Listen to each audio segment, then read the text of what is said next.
SSC 27 batch অনেক কম সময় পাচ্ছে, 1 মাস মতো পরীক্ষা এগিয়ে আসতেছে এবং তোমাদের মধ্যে অনেকের চিন্তা এরকম যে আমাদের সাথেই অবিচার করা হচ্ছে, আমরা এত কম সময়ের মধ্যে সিলেবাস শেষ করব কিভাবে। কিন্তু বাস্তবতা কি, বাস্তবেই কি তাই যে তোমাদের সাথে অবিচার করা হচ্ছে? আমি ব্যাপারটাকে ভিন্নভাবে দেখি। আমি এই ভিডিওটা বানাচ্ছি তোমাকে কিছু রিয়েলিটি চেক দেওয়ার জন্য, তোমার মাইন্ডসেটে কিছু পরিবর্তন করার জন্য। সিচুয়েশন যেমনই হোক তুমি যেন অ্যাডজাস্ট করে নিয়ে সামনে অনেক ভালো করতে পারো, সেই জন্য এই ভিডিওটা তোমাকে সচেতন করতে বানাচ্ছি।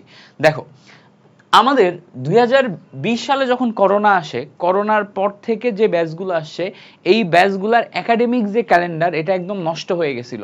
কারণ করোনার মধ্যে 2020 সাল আমাদের সবারই নষ্ট হয়ে গেছিল। আমাদের ইউনিভার্সিটিতে আমি যখন পড়াশোনা করি, যেই কোর্স আমাদের 4 বছরে শেষ হওয়ার কথা, সেটা আমাদের 5.5 থেকে 6 বছর লেগে গেছিল। তো ওই সময় আমাদের সবারই একটা একাডেমিক গ্যাপ চলে আসছে। জেনারেলি তুমি যদি এসএসসি পরীক্ষার ক্যালেন্ডার দেখো, এসএসসি পরীক্ষা সব সময় আগে, আমি যখন 2017 সালে এসএসসি পরীক্ষা দিছি, আমি এসএসসি পরীক্ষা দিছি 2017 সালে। এসএসসি পরীক্ষা হয় হচ্ছে ফেব্রুয়ারি মাসে, এবং ফেব্রুয়ারি মাসের 2 তারিখে এটা একদম ফিক্স থাকে, 2 ফেব্রুয়ারি এটা একদম ফিক্স থাকে যে ফেব্রুয়ারি মাসের 2 তারিখ থেকে এসএসসি পরীক্ষা শুরু হবে। টেস্ট পরীক্ষা হয়ে যায় হচ্ছে তোমার নভেম্বরের একদম শেষে, ডিসেম্বর জানুয়ারি 2 মাস এইটা সময় পাওয়া যায় হচ্ছে পড়াশোনা করার জন্য। টেস্টের পরে রিকভারি টাইম এইটা ছিল অ্যাকচুয়াল ক্যালেন্ডার। বাট কিছুদিন করোনার পরে দেখা গেছে যে এই এসএসসি পরীক্ষা ফেব্রুয়ারি মাসে না হয়ে যে এপ্রিল মাস পর্যন্ত চলে গেছে। ফেব্রুয়ারি মাসে না হয়ে আরো 2 মাস 3 মাস পিছায়ে এপ্রিল মাস পর্যন্ত চলে গেছে।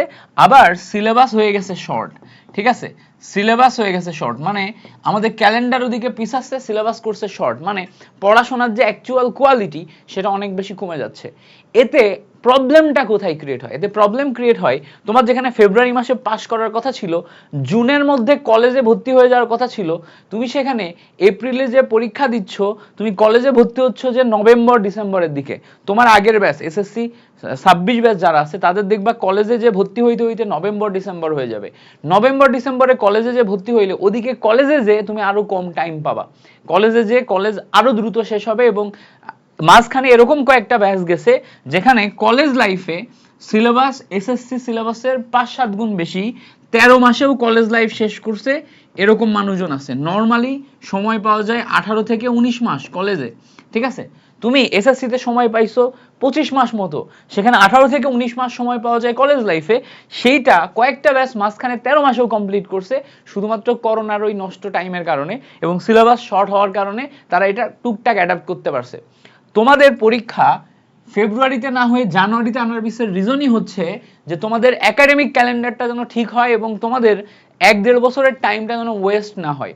ভাইয়া, এসএসসির যে রেজাল্ট, এসএসসিতে তুমি যদি জাস্ট নর্মাল জিপিএ 5 পাও, এই জিপিএ 5ই তোমার লাইফের জন্য এনাফ। তোমার যদি টার্গেট আরো ভালো থাকে যে না আমি জিপিএ 5 না পেয়ে আমি গোল্ডেন পাবো, আমি বোর্ড স্ট্যান্ড করবো, ডেফিনেটলি তাহলে তো তুমি লাস্টের 2-3 মাস পড়াশোনা করে গোল্ডেন এ প্লাস বা বোর্ড স্ট্যান্ড করবা না, তুমি শুরু থেকে পড়াশোনা করে আসছো। তাদের জন্য, যারা গোল্ডেন এ প্লাস করবে, বোর্ড স্ট্যান্ড করবে, তাদের জন্য এই লাস্টের 1 মাস 1.5 মাস আগ পেস এটা কোনো ব্যাপার না। বাট তুমি যদি চিন্তা করো এই 1 মাস 1.5 মাস কম হওয়ার কারণে তোমার হচ্ছে যে বিশাল বড় ক্ষতি হয়ে যাবে, ক্ষতি হবে না। তোমার সামনে যে টাইম আছে এই টাইমে তুমি অনায়াসে জিপিএ 5 পাইতে পারবা। আর জিপিএ 5 পাওয়া মোর দ্যান এনাফ এসএসসির জন্য। তোমার এসএসসির রেজাল্ট কাজে লাগবে শুধুমাত্র জিপিএ 5টাই। যে আমি অ্যাডমিশন টেস্ট যখন দিতে যাব তখন কিছু কিছু জায়গাতে মেডিকেলে এবং আরো বেশ কয়েকটা জায়গাতে জিপিএটা গুণ হয়, জিপিএর মার্কটাও খুব কম পরিমাণে গুণ হয়। তোমার মেইন যে রেজাল্টটা লাগে সেটা হচ্ছে এইচএসসির রেজাল্ট, মেইন রেজাল্টটা লাগে হচ্ছে এইচএসসি রেজাল্ট। এসএসসিতে তুমি সর্বোচ্চ পরিমাণ ভালো করার ট্রাই করবা এবং সর্বোচ্চ পরিমাণ ভালোর মধ্যে তুমি যতটা পারো, বাট জিপিএ 5 হলেই মোর দ্যান স্যাটিসফাই থাকো। এবার এসএসসিতে তুমি যদি 1 মাস 1.5 মাস আগে পরীক্ষা দিয়ে এইচএসসিতে টাইমটা বেশি পাও এবং এইচএসসিতে জিপিএ 5 প্লাস হচ্ছে মার্ক হাইয়েস্ট পরিমাণ তুলতে পারো, জিপিএ 5 প্লাস মার্ক হাইয়েস্ট পরিমাণ তুলতে পারলে অ্যাডমিশন টেস্টে যে তুমি হিউজ পরিমাণে এগিয়ে থাকবা এবং অ্যাডমিশন টেস্ট তোমার ইউনিভার্সিটিগুলোর যে রিকোয়ারমেন্ট সেটা ফুলফিল করতে পারবা, তোমার স্বপ্ন পূরণ হবে এবং এখানে তুমি পর্যাপ্ত পরিমাণ টাইম পাবা। সো ভয় পাওয়ার কিছু নাই। আরেকটা জিনিস মাথায় রাখো, এসএসসির যে সিলেবাস এটা যদি এক্স হয়, এইচএসসি সিলেবাস অন্তত 10x, এসএসসি সিলেবাস অন্তত 10x। সো এসএসসি সিলেবাসে তুমি অনেক বেশি টাইম দিয়ে এইচএসসি সিলেবাসে কম সময় পাওয়াটা অনেক বেশি চ্যালেঞ্জিং হয়ে যায়। এই জন্য তোমার পরীক্ষা যদি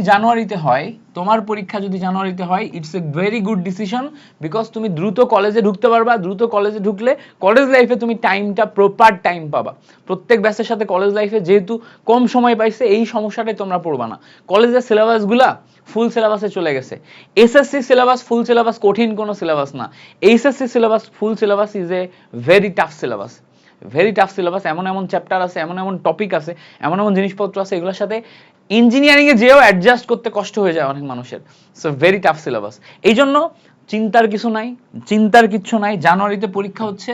জানুয়ারিতে যদি পরীক্ষা হয়, তুমি ডিসেম্বরটা ফুল পড়ার টাইম পাচ্ছ, নভেম্বর পাচ্ছ, অক্টোবর পাচ্ছ, সেপ্টেম্বর পাচ্ছ। এই টাইম লাইনটা তোমার প্রপারলি কাজে লাগাতে হবে। তুমি তোমার হাইয়েস্ট পরিমাণ ইফোর্ট দিয়ে কাজে লাগাও। তোমার টার্গেট থাকবে সর্বোচ্চ পরিমাণ ভালো রেজাল্ট করা। ইনিশিয়াল টার্গেট জিপিএ 5 পাবো।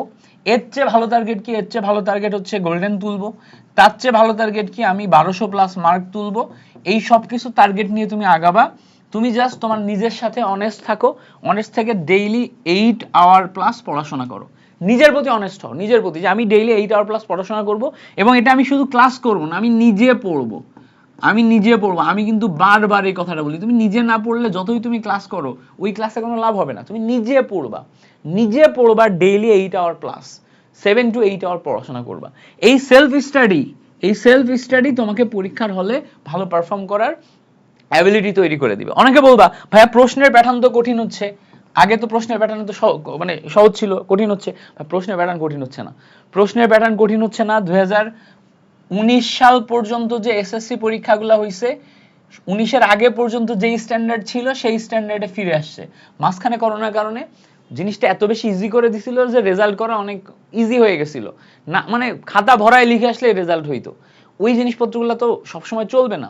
ওগুলা তো জাস্ট মাঝখানে কয়েকটা ভোকাস ব্যাচ তৈরি হয়ে গেছে, বাট ওটা তো সবসময় চলবে না। তো রিয়েলিটিতে আসতে হবে। রিয়েলিটিতে আসতে আসতে তোমাকে পড়াশোনা করতে হবে। এখন তুমি পড়াশোনা না করে ভালো রেজাল্ট করতে পারবে না। এইটা হচ্ছে তোমার মেইন কাহিনী। এখন তুমি খাতায় ভুলভাল জিনিস লিখে এসে শুধু প্রশ্ন তুলে রেখে দিয়ে এসে পাশ করে যাইতে পারবে না। তোমাকে কিছু হলেও শিখতে হবে, সেটা পরীক্ষার হলে যে লিখে আসতে হবে। কিছু হলেও জানতে হবে, সেটা পরীক্ষার হলে যে লিখে আসতে হবে। তো তোমার সামনে যে টাইমটা আছে, সেই টাইমটাতে এনাফ টাইম আছে পড়াশোনা করে পরীক্ষার হলে লেখার জন্য। আর তার চেয়ে বড় কথা, এসএসসির যে সিলেবাস, ধরো আমি যদি কেমিস্ট্রির কথাই বলি, কেমিস্ট্রিতে তোমার যে 12টা চ্যাপ্টার আছে, এই 12টা চ্যাপ্টারের 12টাই পড়া লাগে না। 6 থেকে 7টা চ্যাপ্টার ভালো মতো পড়লে তুমি কেমিস্ট্রিতে 80 প্লাস মার্ক তুলবা খুব easy. Same for physics, same for math, same for biology. English বাংলাতেও পড়ার কিছু টেকনিক আছে, টেকনিক অবলম্বন করলে টোটাল সিলেবাসের 70% সিলেবাস কভার করলেই তুমি হচ্ছে খুব ভালো রেজাল্ট করতে পারবা। খুব ভালো রেজাল্ট করা সম্ভব। সবসময় মাথায় রাখবা, এক্সাম হয় 80-20 রুলে। 80-20 রুল কি? 80% কোশ্চেন মাত্র 20% সিলেবাস থেকে আসে। টোটাল যদি 100টা টপিক হয়, 100টা টপিকের মধ্যে 20টা টপিক থেকেই 80% কোশ্চেন হবে। সো ওই 20টা টপিক খুঁজে বের করে পড়তে পারলে তুমি এমনিতে A+ পাবা। তো ওই 20টা টপিক কোনগুলা, কেমিস্ট্রিতে কোনগুলা, ফিজিক্সে কোনগুলা, ম্যাথে কোনগুলা, এগুলো নিয়ে ডেইলি আমি তোমাদের একটা করে ভিডিও দিব।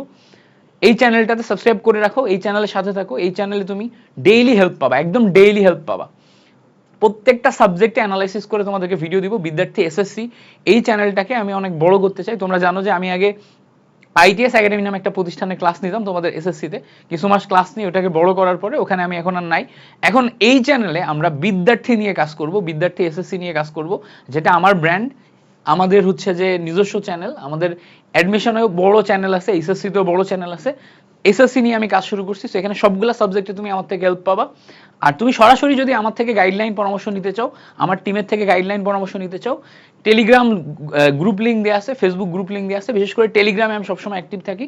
সেখানে যে তোমার মনের কথাগুলা জিজ্ঞেস করতে পারো, আমরা চেষ্টা করব তোমাদেরকে একদম সাথে থেকে সাপোর্ট দেওয়ার। আর বন্ধুদের সাথে চ্যানেলটা শেয়ার করো। কিছুদিন পর থেকে আমরা রিভিশন ক্লাস শুরু করব। প্রত্যেকটা চ্যাপ্টারের উপর চমৎকার চমৎকার রিভিশন ক্লাস কেমিস্ট্রিতে তুমি পেয়ে যাবে ইনশাল্লাহ। এই চ্যানেল একদম গোছানো রিভিশন ক্লাস।